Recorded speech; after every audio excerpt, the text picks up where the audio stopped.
देखिए, अब मैं माइक से भी छोटे कवि को बुलाता हूँ हमारे बीच में। चेतन चर्चित जी हैं। चेतन, खड़े हो जाओ।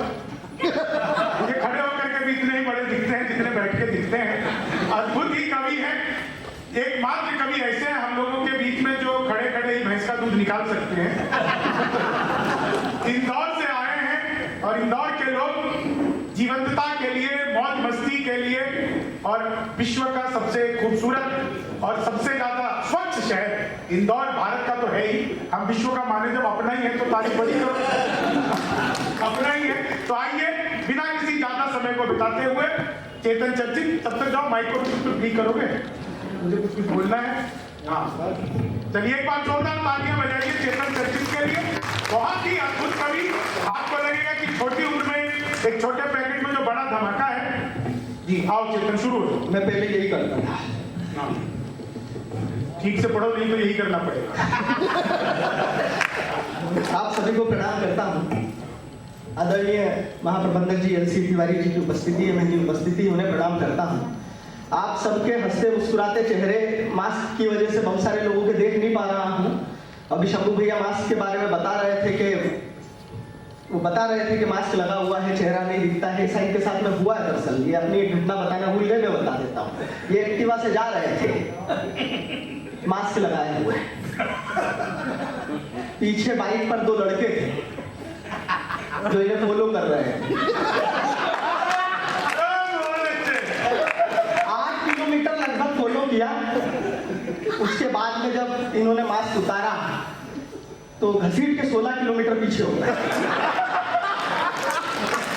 सच बता रहा हूँ आप लोगों को, बहुत अच्छा कवि हूँ मैं।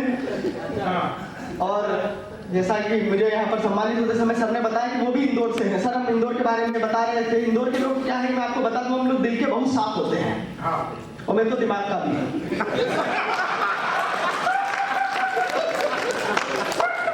बहुत अच्छे होते हैं हम इंदौर के लोग। सच बता रहा हूं, नमकीन से बेहद प्यार होता है हम लोगों को। सेव, हर चीज में सेव डालते हैं, नमकीन डालते हैं। अब सर पता नहीं यहाँ आपको मिल रही है नहीं, लेकिन नमकीन वाला पूरा स्वाद आ जाएगा। मैं आपको सच बता रहा हूँ, इतने शौकीन होते हैं हम लोगों को। जहर भी खाना हो ना तो उसमें भी सेव डाल के खाते हैं। सच बता रहा हूं मैं आपको कि कोरोना से बचने को मेरी एक बात मानो, कोरोना से बचने को मेरी एक बात मानो, चाइनीज माल का आयात मत करना। कि कोरोना से बचने को मेरी एक बात मानो, चीनी माल का कभी आयात मत करना। तो घर पे ही अपने तुम छुपे रहना, अकेले सड़कों पे आके उत्पात मत करना। कि सड़कों पे आके उत्पात मत करना। और प्रेमिका से मिलने की बात सोचना तो दूर, विकास भैया, प्रेमिका से मिलने की बात सोचना तो दूर, सगी बीवी से भी मुलाकात मत करना। मैं कारण बता दूं, सगी बीवी से इसलिए भी मुलाकात मत करना। दिलीप जी यहाँ बैठे हुए हैं। पति नाम का प्राणी कुछ समय में इतना डरा हुआ है, वो अपनी पत्नी को छूने से पहले भी सैनिटाइजर से हाथ धोता है। उसको तो ये डर है मैं सैनिटाइजर से हाथ ना धो तो पत्नी से ना धोना पड़ जाए। तो प्रेमिका से मिलने की बात सोचना तो दूर, प्रेमिका से मिलने की बात सोचना तो दूर, सगी बीवी से भी मुलाकात मत करना। और बचने का सबसे आसान है तरीका यही, सीधे मुंह किसी से भी बात मत करना।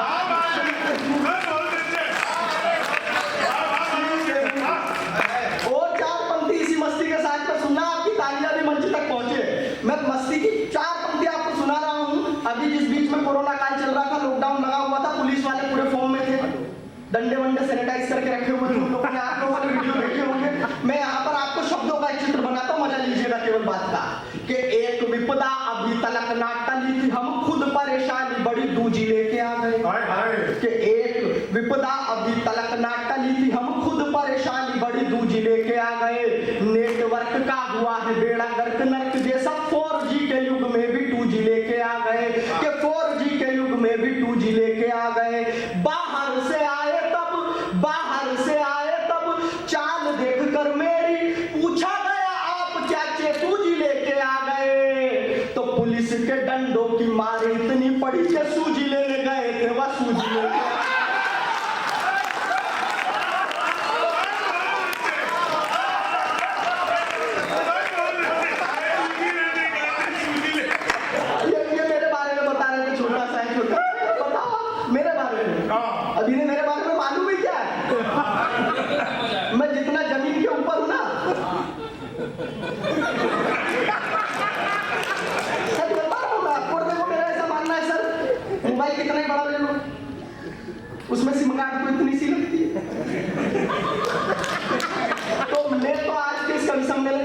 सिम कार्ड दूं, और जैसे सिम कार्ड को समय समय पर रिचार्ज की जरूरत होती है, मुझे आपकी तालियों का रिचार्ज मिलता रहेगा तो मेरी वैलिडिटी बराबर चलती रहेगी। छोटे पैसे काम नहीं चल रहा है, पर जोरदार तालियां बजा रहे। पाकिस्तान की बात कर रहे थे, आतिफ विकास भैया बता रहे थे वहाँ के प्रधानमंत्री के बारे में, इमरान खान के बारे में बता रहे थे। मैं बोलता हूँ विकास भैया, यहाँ से इस बड़े मंच से एक बात बोल रहा हूँ पूरी ईमानदारी के साथ में, पूरे विश्व का अगर कोई सबसे बहादुर प्रधानमंत्री है, कोई सबसे बहादुर प्रधानमंत्री है तो इमरान खान है। मजाक की बात नहीं है। 63 साल की उम्र में जो व्यक्ति तीसरी शादी करने की हिम्मत रखता है, ये तो मतलब कम बहादुरी का काम है। तो मैं तो सच बता रहा हूँ आपको, एक चौराहे पर एक हट्टा खट्टा नौजवान भीख मांग रहा था, सच्ची घटना है एकदम। हट्टा खट्टा नौजवान भीख मांग रहा था, तो मैंने उससे जाके पूछ लिया, आप भी जिम्मेदार व्यक्ति हैं, पूछ सकते हैं कि भाई क्यों कर रहे हो ऐसे। मैंने उससे जाके पूछ लिया, दिलीप जी, मैंने कहा हट्टे खट्टे हो, नौजवान हो, गबरू हो, पहलवान से हो, काम क्यों नहीं करते, भीख मांग रहे हो, तुम्हें शर्म आनी चाहिए भारतीय होने पर। वो बोला मैं भारतीय हूं ही नहीं। मैंने कहा फिर कहां से? बोले मैं तो पाकिस्तानी हूं। मैंने कहा फिर यहाँ भारत में क्यों भीख मांग रहे हो, पाकिस्तान में जाके मांगो। बोले वहां किससे मांगू, वहां तो सब मांग रहे हैं।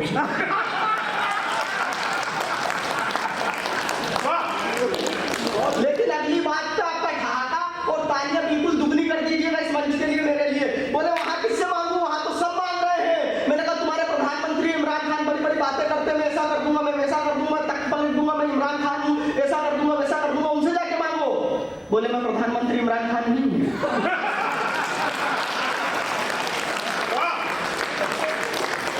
इसलिए मैं सच बता रहा हूं आपको, मेरे बारे में बता रहे थे शुरुआत से, छोटा है छोटा है छोटा है छोटा है।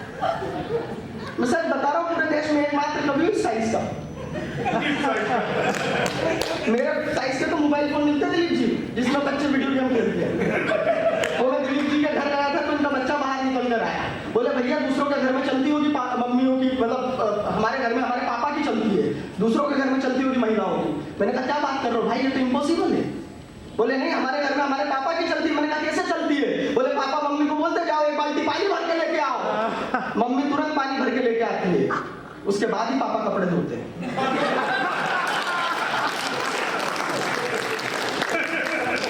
ये मेरे बारे में बात कर रहे थे छोटा। मैं तो सच बता रहा हूँ आपको, मैं तो कॉलेज गया तो पीछे से एक आवाज आई, किसका बच्चा हो गया? मम्मी को बोलो बेटा कॉम्प्लेन पिलाओ। यहाँ तक तो फिर भी ठीक था, कुछ लड़कियों ने तो मुझे गोदी में उठा लिया उठना बोलता। अच्छा कहीं कोई मामला बन नहीं रहा था, एक बार बन भी गया। तो मैं बस में सफर कर रहा था, तो मैं खिड़की वाली साइड बैठ गया, मेरी प्रेमिका बगल में। कंडक्टर आया, बोले ticket ticket ticket madam ticket. उसने पैसे निकाले, बोले दोनों की दे दो। अब उस कंडक्टर ने, उसकी तो फुल टिकट थी,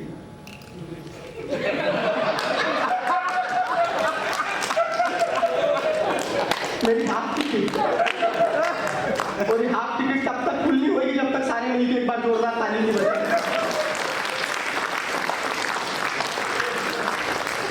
हाफ टिकट तक तो फिर भी ठीक था, कम वक्त जाते जाते ये अलग बोल गया कि बहन जी हाफ टिकट पे पूरी सीट नहीं मिलती, अपने बच्चे को गोदी में बिठाइए।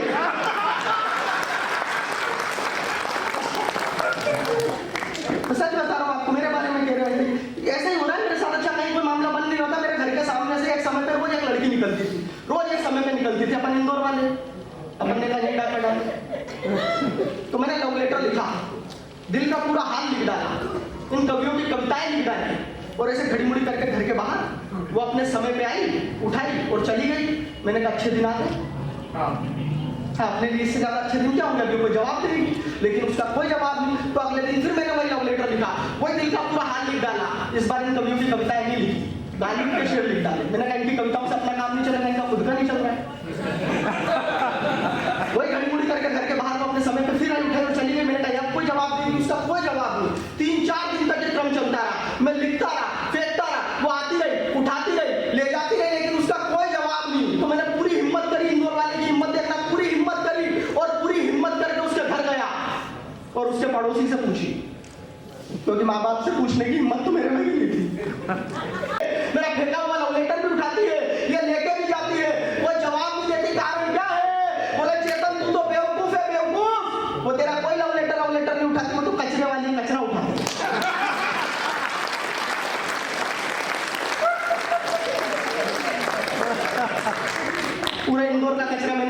बात करवाया है, इसीलिए हम लोग 4 साल से नंबर 1 हैं। तो सब बता रहा हूँ आज। ये शंभू भैया मुझसे बोलते चेतन तेरी हाइट बढ़ गई, तू पेड़ पे लटका था। मैंने कब से क्या होगा? बोले नहीं तू पेड़ पे लटका कर। अब मैंने कैसे बताऊँ, मैं दिन में क्या रात रात भर पेड़ पे लटका रहता। मुझे देख के तो चमगादड़ में खबर हो जाती। वो एक चमगादड़ ने मुझसे पूछा कि बोले चेतन तू यहाँ पेड़ पे क्यों लटका है? मैंने कहा हाइट बढ़ाने के लिए। बोले बेवकूफ, अगर पेड़ पे लटकने से हाइट बढ़ती तो मैं खुद चमगादड़ से चीनी हो गई होती। तो समस्या अगर वो चीनी हो गई होती तो हम लोग को कोरोना नहीं मिलता। मैं सच बता रहा हूँ आपको, लेकिन मेरा ये मानना है, यहाँ पर प्रबुद्ध वर्ग बैठा हुआ है, टिप्पणी करता हूँ इस बड़े मंच पर। मेरा ये मानना है कि जिंदगी में लंबाई होना महत्वपूर्ण नहीं है, गहराई होना महत्वपूर्ण। आप लोगों ने हिंदी का बड़ा सम्मेलन करवाया, वाकई मुझे बहुत अच्छा लगा आकर यहाँ पर। रात को भाभी जी ने क्या शानदार हम लोगों को डिनर करवाया। हम लोग तो क्या है 8-9 महीने से खाली बैठे हुए थे, एक दिन पहले ही आ गए यहाँ पर। कवि सम्मेलन कितनी जल्दी है, सच बता रहा हूँ मैं। लेकिन क्या आते से शानदार स्वागत किया मुझसे। तो आते दिलीप जी ने पूछा कि चेतन ये बताओ तुम्हारे खाने पीने की क्या व्यवस्था है? मैंने कहा भाई साहब खाना छोड़ी।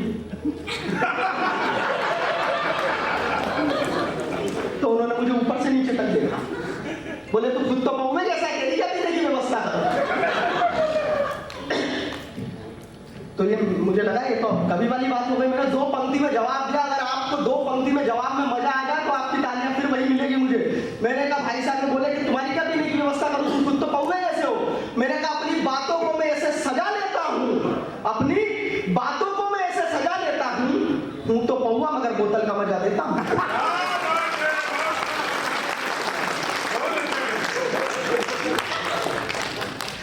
तो बोले अच्छा बताओ क्या मंगाओ? मैंने जो मंगा लिया हो, अगर आपको बिहार में वो वाला मजा मिल जाए जो बहुत दिनों से नहीं मिला हो तो मुझ तक पहुंचाइएगा आप पैसे। बोले बता क्या मंगाऊं? मैंने कहा मंगाइए Aristocrat Bagpiper condenser double door फंड्रो blind drop elephant Godfather interview जोन वोटर किंग सम मैकडॉनल्ड ओल्ड पेटर Scott teacher Scott royal signature but 69 triple is आंगी जिंगारो और के ग्लूकोज। मैं शुरुआत से बता रहा हूँ ये सारी चीजें मुझे सपोर्ट ही नहीं करती। मैं सच बता रहा हूँ आप लोगों को। अब ये विकास भैया यहाँ पर बैठे हुए हैं, आदरणीय शंभू शेखर जी बैठे हुए हैं। आपने हिंदी का बड़ा कवि सम्मेलन करवाया है। संक्षिप्त मुझे पढ़ना है, मैं कुछ चीजें आप लोगों तक पहुंचा देता हूँ। पहली बार आप लोगों के बीच आया हुआ हूँ और आपने हिंदी का बड़ा कवि सम्मेलन करवाया। नहीं तो हमारी तो राजनीति की वजह से, राजनीति की बातें कर रहे थे, राजनीति की वजह से हमारी हिंदी भाषा में बड़े बदलाव आ गए। हमारे मुहावरे बदल गए, नारे बदल गए, यहाँ तक कि गालियां तक बदल गई। सच बता रहा हूँ आपको, हमारे मुहावरे बदल गए राजनीति की वजह से। पहले हिंदी भाषा में एक मुहावरा था, मजबूरी का नाम महात्मा गांधी। हमारी राजनीति देखो, आजकल मुहावरा मजबूरी का नाम राहुल गांधी। तो पूरा देश राहुल जी के पीछे पड़ा हुआ है। एक तो मेरा ये कहना है इस बड़े मंच से कि भगवान दुश्मन को भी राहुल जी जैसी जवानी और आडवाणी जी जैसा बुढ़ापा था। पूरा देश पीछे पड़ा हुआ राहुल जी के। राहुल भैया शादी कर लो, बीवी ले आओ, राहुल भैया बीवी ले आओ, राहुल भैया बीवी ले आओ। एक दिन मुझे मिलकर मैंने भी पूछ लिया, मैंने कहा राहुल भैया शादी क्यों नहीं कर लेते, बीवी क्यों नहीं ले आते? उन्होंने इसका जवाब दिया और ऐसा जवाब वही दे सकते। मैंने कहा राहुल भैया बीवी क्यों नहीं ले आते? बोले यार चेतन सोच तो मैं भी रहा हूँ, बीवी ले आऊं पर लाऊं किसकी?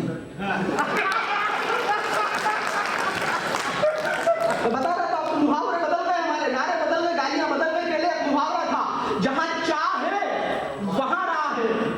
टिप्पणी सुनना आप लोगों तक पहुंचे तो आपकी तालियां बराबर मुझ तक पहुंचे। पहले मुहावरा था जहां चाह है वहां राह है। हमारी राजनीति देखो आजकल मुहावरा है जहां शाह है वहां राह है। पहले मुहावरा होगा जो जीता वही सिकंदर, आजकल मुहावरा जो जीता वही नरेंद्र। सच बता रहा हूं आपको, नारे बदल गए हमारे। कहीं नेताजी सुभाष चंद्र बोस ने आजादी के लिए एक नारा दिया था, तुम मुझे खून दो मैं तुम्हें आजादी दूंगा। लेकिन इन 70 सालों में देश के नेताओं ने देश की स्थिति ये कर दी, आज नेता कहते हैं तुम तो मुझे बस आजादी दो, तुम तो मैं तुम्हारा पी ही लूंगा। गालियां बदल गई। वो एक लड़के ने दूसरे लड़के से कहा कि क्या तेरी मां राधे मां? ये गाली। बोले क्या तेरी मां राधे मां? तो दूसरे ने फिर पलट के जवाब दिया, फिर तेरा बापू आसाराम बापू। और ये मेरे बारे में कह रहे थे छोटा है छोटा है। बता रहा हूं ना आपको, कोई लड़की मुझसे नजर उठा के बात नहीं कर पाती।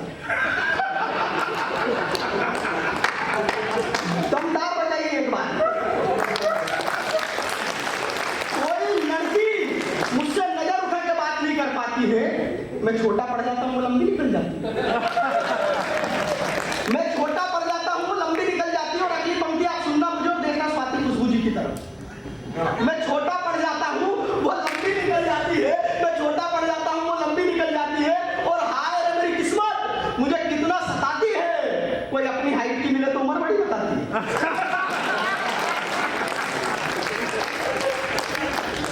कोई अपनी हाइट की मिले तो उम्र बड़ी बताती है। इस समस्या से परेशान होकर इस छोटा चेतन ने तरीका अपनाया और अपन ने भी ऊंचे हिल का जूता सिलवाया।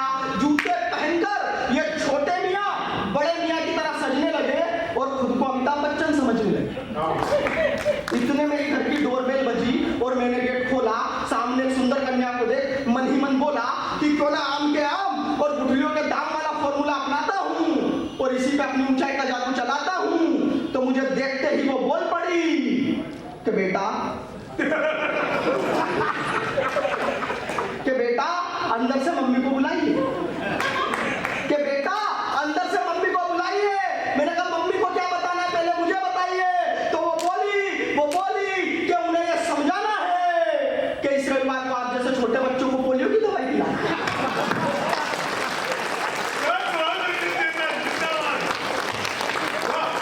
कि इस रविवार को आप जैसे छोटे बच्चों को पोलियो की दवाई पिलाना है। मैंने कहा क्या आपने ये पोलियो की दवाई कभी किसी भ्रष्ट नेता को नहीं पिलाई? मैंने कहा संतोष भैया सुनिएगा, मैंने कहा कि आपने ये पोलियो की दवाई कभी किसी भ्रष्ट नेता को नहीं पिलाई। अरे भ्रष्ट नेता तो जनता को बना रहे हैं बस उल्लू और विकास के नाम पे मिल रहा है बाबा जी का ठुल्लू, और विकास के नाम पे मिल रहा है बाबा जी का ठुल्लू। अरे इन नेताओं से ही तो देश की तरक्की की आस है। अब एक पंक्ति सुनना आपके इस कवि की। अब तक आपके चेहरे पर खुद पर व्यंग करते हुए आपके चेहरे की मुस्कान तक की यात्रा की है। तो अब एक पंक्ति में अगर खुद पर व्यंग करते हुए देश की स्थिति का आईना अगर आपके सामने रख दिया हो तो आपका भरपूर आशीर्वाद मुझे मिले। वैसे भी कहीं अंजुम रहबर जी ने लिखा है कि अपने जख्मों को भी आईना बनाया हमने, अपने जख्मों को भी आईना बनाया हमने। आपको हंसता हुआ चेहरा दिखाने के लिए इतना आसान नहीं होता खुद का तमाशा करना, कलेजा चाहिए जमाने को हंसाने के लिए। पीछे तक के लोगों का आशीर्वाद मिला। अगर एक पंक्ति में मेरे व्यंग के साथ साथ में हास्य के साथ साथ में व्यंग की बात कर रही हो कि अरे अरे अरे इन नेताओं से ही तो देश की तरक्की की आस है। अरे इन नेताओं से ही तो देश की तरक्की की आस है। पर मेरी ही तरह इस देश की उम्र तो बड़ी और रुक गया विकास। पर मेरी ही तरह इस देश की उम्र तो बड़ी और रुक गया विकास है। तो जाइए अंतिम दो पंक्ति पढ़ता हूं, भरपूर आशीर्वाद आपका मिले, विदाई की तालियां मिले। करे इन नेताओं से ही तो देश की तरक्की की आस है। पर मेरी ही तरह इस देश की उम्र तो बड़ी और रुक गया विकास है। तो जाइए देशभक्ति वाली पोलियो की दवा पहले इन भ्रष्ट नेताओं को पिलाइए और सोने की चिड़िया कहलाने वाले मेरे इस देश को विकलांग होने से बचाइए, विकलांग होने से बचाइए, विकलांग